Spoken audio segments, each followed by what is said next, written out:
அப்போ இதை கேட்டால் இவர் ஏன் எப்படி மாறுகிறது அப்படின்னு சொன்னால் தாவீது வரைக்கும் 2 பேரும் ஒரே தலைமுறை எழுதுறாங்க. ஆனால் தாவீதுக்கு பிறகு அந்த மத்தேயு எழுதுகிற தலைமுறை எது அப்படின்னா தாவீதுடைய மகன் யார்? சாலமோன். சாலமோனுடைய ராஜவம்சத்தை குறிப்பிடுறார். அது ஏன் ராஜவம்சத்தை அவர் குறிப்பிடுகிறார் அப்படின்னு சொன்னால் யூதருக்கு ராஜாவாக இயேசு கிறிஸ்து வருவார் அப்படிங்கிறதுனால அந்த ராஜ பரம்பரையை யார் குறிப்பிடுகிறார்? அவர் மத்தேயு குறிப்பிடுகிறார். அவர் யூதர்களுக்கு எழுதுனதுனால அதை குறிப்பிடுகிறார். ஆனால் லூக்கா யாரை குறிப்பிடுகிறார்னா அங்கே தான் டேன் ஆகுது. லூக்கா யாரை குறிப்பிடுறார்? தாவீதுக்கு அடுத்தபடியாக சாலமோன் பேர் வராது, அதில் நாத்தான்ங்கிற பேர் இருக்கும். தாவீதுக்கு மகன் யார்? நாத்தான். அப்போ தாவீதுக்கு நாத்தானும் மகன் தானே. அதுக்கு நம்ம கரெக்டாக என்ன செய்யணும்? ஆமாம், நீங்கள் மட்டும் இல்லை பார்க்குறது, நிறைய லட்சக்கணக்கான ஜனங்கள் பார்க்க போகிறாங்க. அதுக்கு எவிடன்ஸ் என்ன செய்யணும்?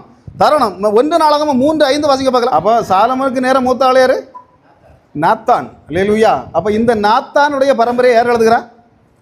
லூக்கா எழுதுகிறார். அப்போ பாருங்கள், அதில் மத்தேயு 1வது அதிகாரம் 6-7 வசனங்கள்